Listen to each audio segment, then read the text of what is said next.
4 ಸಾರಿ 5 ಸಾರಿ ಮಂತ್ರಿಗಳಾಗಿ ಸಚಿವರುಗಳಾಗಿ ಆದಂತ ಬಹಳ ದೊಡ್ಡ ದೊಡ್ಡ ಮುಂದುವರೆದ ಸಮುದಾಯಗಳಿಗೂ ಕೂಡ ಇಷ್ಟು ಸಂಪತ್ತು ಆ ಸಮುದಾಯಗಳಿಗೆ ಆ ಸಂಘಗಳಿಗೆ ಮಾಡಿಕೊಟ್ಟಿಲ್ಲ. ನಿಜನ ಸುಳ್ಳ? ಐದರ ಬ್ಯಾರ್ಕನ ಯಾರಿಗೂ ಇಲ್ಲ. ಅದಕ್ಕೆ ನಾನು ಹೇಳಿದ್ದು ದಾಸಶ್ರೇಷ್ಠ ಕನಕದಾಸರ ಆಶೀರ್ವಾದ, ಈ ಗುರುಪೀಠ ಸಂಸ್ಥಾನದ ಸಂಸ್ಥಾಪಕರುಗಳು ಆ ಪೀಠವನ್ನು ತನ್ನ ಕರ್ತವ್ಯ ಕಾರ್ಯವನ್ನು ನಿರ್ವಹಿಸ್ತಕ್ಕಂಥ ಈ ಸ್ವಾಮೀಜಿಗಳವರ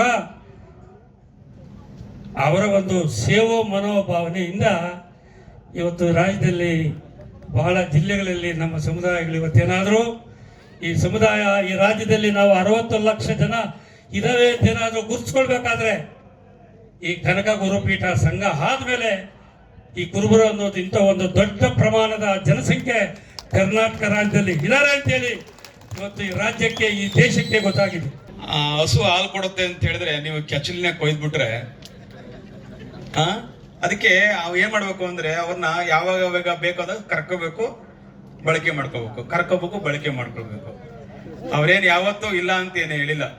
ನಾನು ಒಂದು ಮಾತನ್ನ ಹೇಳಲಿಕ್ಕೆ ಬಯಸ್ತೀನಿ, ಅವ್ರಿಗೆ ಅಧಿಕಾರ ಇರ್ಲಿ ಅಧಿಕಾರ ಇಲ್ಲದೆ ಇರ್ಲಿ, ಈ ರಾಜ್ಯದಲ್ಲಿ ಯಾವುದೇ ಒಂದು ಸಂಘ ಸಂಸ್ಥೆಗೆ ಕಷ್ಟಕಾಲ ಅಂತ ಬಂದಾಗ ಅದಕ್ಕೆ ಆರ್ಥಿಕ ನೆರವನ್ನು ನೀಡಿದಂಥವರು ನಮ್ಮ MTB ನಾಗರಾಜರವರು. ಕನಕ ಗುರುಪೀಠಕ್ಕೆ ಆರಂಭದಿಂದ ಲಕ್ಷಾಂತರ ಜನಕ್ಕೆ ಅನ್ನದಾಸೋಹವನ್ನು ಕೊಟ್ಟಂತಹವರು. ಇನ್ನು ಅನೇಕ ಸಂಘ ಸಂಸ್ಥೆಗಳಿಗೆ ಆರ್ಥಿಕ ಸಹಕಾರ ಮಾಡಿದ್ದಾರೆ. ಸೊ ಆದ್ರಿಂದ ಅವರು ನಿಮ್ಮ ಮೇಲೆ ಜವಾಬ್ದಾರಿ ಬರಲಿ ಅಂತ ಸ್ವಲ್ಪ ಅವರು ಅನೌನ್ಸ್ ಮಾಡಲಿಲ್ಲ. ಮತ್ತೆ ಹಂಗಂತೇಳಿ ಸುಮ್ಮನೆ ಬೇಡ್ರಿ. ಮತ್ತೆ ಯಾಕೆಂದ್ರೆ ಇವರು ನಮ್ಮ ಕುರುಬರದು ಗೊತ್ತಲ್ಲ ನಿಮ್ಗೆ, ಇವರು ಕೊಡಲ್ಲ ಬೇಗ.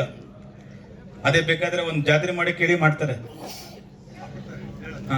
ಸೊ ಅದರಿಂದ ನಾನು MTB ನಾಗರಾಜ್ ಅವರಿಗೆ ಹೇಳಲಿಕ್ಕೆ ಇಷ್ಟೇ ಬಯಸ್ತೇನೆ, ಏನಿವತ್ತು ಬಹುಶಃ ಕರ್ನಾಟಕ ರಾಜ್ಯದಲ್ಲಿ ಒಂದು ಇತಿಹಾಸ ಆಗುತ್ತೆ. ಒಂದು ತಾಲೂಕು ಕುರುಬರ ಸಂಘದವರು 4 ಎಕರೆ ಜಮೀನಿನಲ್ಲಿ ಒಂದು ವಿದ್ಯಾಮಂದಿರನ ಪ್ರಾರಂಭ ಮಾಡಿದ್ರು ಅನ್ನುವಂಥ ಒಂದು ಶುಭ ಸಂದೇಶ ಈ ರಾಜ್ಯಕ್ಕೆ ರವಾನೆ ಆಗುತ್ತೆ. ಯಾಕೆ ಅಂತ ಹೇಳಿದ್ರೆ ಎಲ್ಲವೂ ಕೂಡ ನಾವು ಇವತ್ತು ಕಮರ್ಷಿಯಲ್ ಆಗಿ ಯೋಚನೆ ಮಾಡ್ತೀವಿ, ಕಲ್ಯಾಣ ಮಂಟಪ ಕಟ್ಟಬೇಕು, ಅಲ್ಲಿ ಕಟ್ಟಬೇಕು, ಅಲ್ಲಿ ಆಸ್ತಿ ಮಾಡಬೇಕು ಅಂತೇಳಿ. ಆದ್ರೆ ಯಾವುದೇ ಒಂದು ಸಂಘ ಒಂದು ವಿದ್ಯಾಸಂಸ್ಥೆಯನ್ನ ಕಟ್ತೀನಿ ಅನ್ನುವಂತ ಒಂದು ಸಂಕಲ್ಪ ಮಾಡಿರುವಂತದ್ದು ನಮ್ಮ ಹೊಸಕೋಟೆ ತಾಲೂಕು ಕುರುಬರ ಸಂಘದವರು ಅನ್ನೋದನ್ನ ನಾನು ಅತ್ಯಂತ ಅಭಿಮಾನದಿಂದ ಹೇಳಲಿಕ್ಕೆ ಬಯಸ್ತೀನಿ. ಈ ಒಂದು ವಿದ್ಯಾಮಂದಿರ ಪ್ರಾರಂಭ ಆಗಲಿ. ಯಾಕೆ ಅಂತ ಹೇಳಿದ್ರೆ ಇವತ್ತು ನಮ್ದು ರಾಜ್ಯದಲ್ಲಿ ಬಹಳ ದೊಡ್ಡ ಸಂಖ್ಯೆಯಲ್ಲಿ ಇದೀವಿ.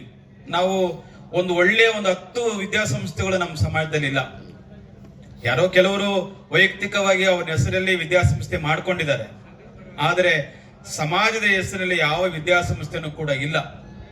ಆ ಹಿನ್ನೆಲೆಯಲ್ಲಿ ಇವತ್ತೇನು ಹೊಸಕೋಟೆ ತಾಲೂಕು ಕುರುಬರ ಸಂಘದವರು ಪ್ರಾರಂಭ ಮಾಡಿದ್ದೀರಾ, ಈ ಒಂದು ಭೂಮಿ ಪೂಜೆ ಕಾರ್ಯಕ್ರಮ ತುಂಬಾ ವಿಶೇಷವಾಗಿ ನಡೆದಿದೆ. ಇಲ್ಲಿ ಬಂದಿರುವಂತರು ಕೂಡ ಈಗಾಗಲೇ ಎಲ್ಲರೂ ಕೂಡ ಸಹಕಾರ ಮಾಡ್ತಿದ್ದಾರೆ. ನಮಗೆ ಬಹಳ ಖುಷಿಯಾಗಿದ್ದು ನಮ್ಮ ಅನಂತರಾಮಯ್ಯನವರು ಅವರ ಸ್ವಂತ ಹಣದಿಂದ 15 ಲಕ್ಷ ರೂಪಾಯಿಗಳನ್ನ ಈ ಒಂದು ವಿದ್ಯಾಸಂಸ್ಥೆಗೆ ಕೊಡ್ತೀನಿ ಅಂತ ಹೇಳಿ ಅವರು ಈಗಾಗಲೇ ವಾಗ್ದಾನ ಮಾಡಿದ್ದಾರೆ. ಅವರಿಗೆ ಜೋರಾಗಿ ಚಪ್ಪಾಳೆ ತಟ್ಟಿ ಅವರಿಗೆ ಅಭಿನಂದನೆಗಳನ್ನ ನಾವೆಲ್ಲ ಕೂಡ ಸಲ್ಲಿಸಬೇಕಾಗಿದೆ.